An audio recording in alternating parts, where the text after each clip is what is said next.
Hello, I'm Pastor Angela, and I am reading today from the Parable of the Lily.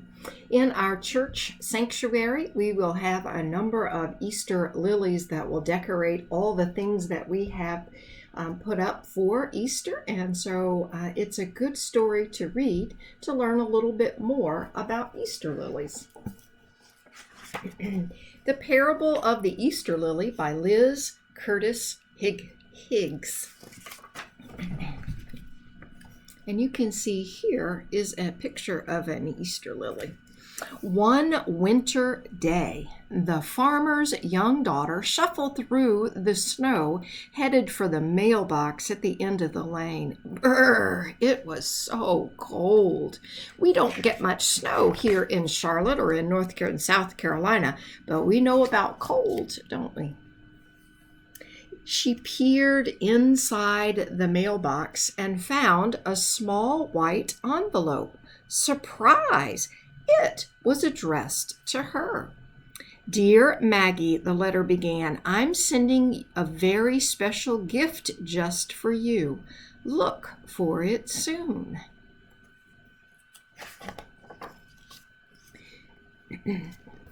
Maggie loved getting presents, especially a gift as mysterious as this one. When would it come? And who was it from? And what would it be? The farmer's daughter, named Maggie, waited some days patiently, some days not so patiently. Then one very ordinary afternoon, a box appeared on her doorstep. The gift had arrived.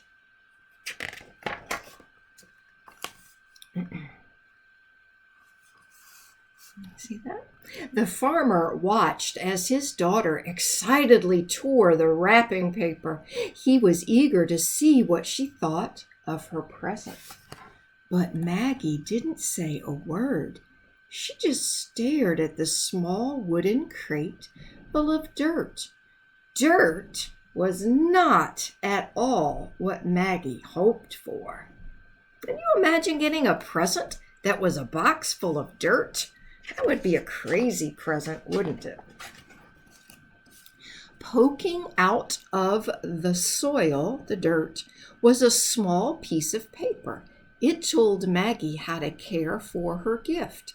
Hide in a cool, dark place, water as needed. When spring comes, bring into the light. Then she knew it must be a growing thing, like a bulb that would one day bloom into a plant. Oh dear, her long-awaited gift wasn't a toy or a doll or a game after all. The farmer could see that his daughter was very disappointed. His heart grew sad. The gift was from him. Have you ever received a gift that disappointed you? Maybe you were hoping for a tractor or a My Little Pony, and you ended up getting socks. Or maybe you ended up getting something useful, and you had so wanted something fun and delicious. Spring came at last. The air was warmer and the gray skies had melted into robin's egg blue. What a welcome sight the sun was. It was time for the farmer to hoe his garden, getting the soil ready for the seeds that filled his pockets. So he is the kind of farmer who grows things from seeds. Have you ever grown anything from a seed? I know some of you have gardens and some of you have planted flowers. And so I just wonder what in the world you might have planted. You'll have to tell me when we get together again.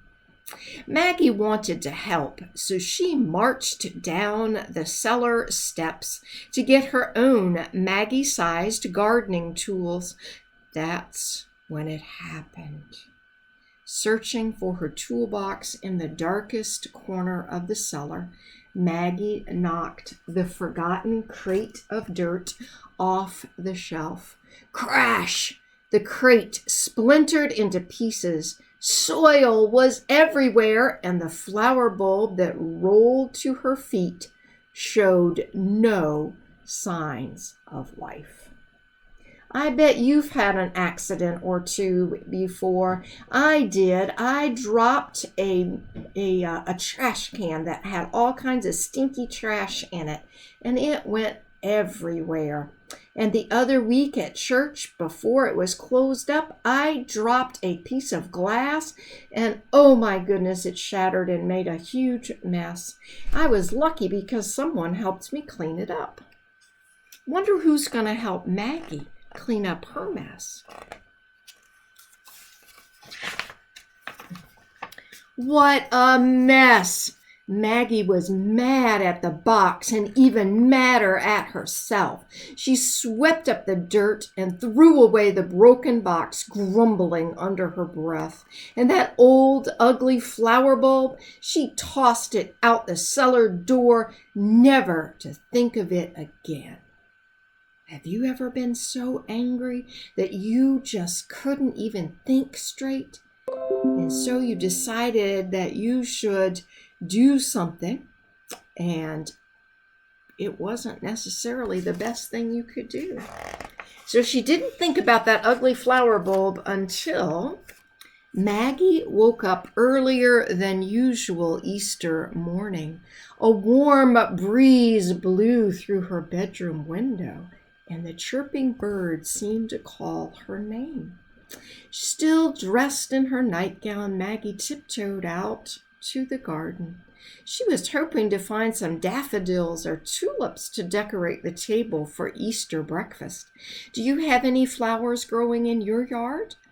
I do, and I have loved having them bloom this year. They've been so beautiful, and I have some that are growing and are ready to open in another month or so. I have some brand new roses, and I've had some beautiful azaleas and dogwood, all kinds of beautiful flowers. I can't wait to hear about yours.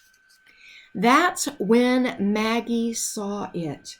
The loveliest lily that God had ever made was blooming on the edge of her father's flower garden.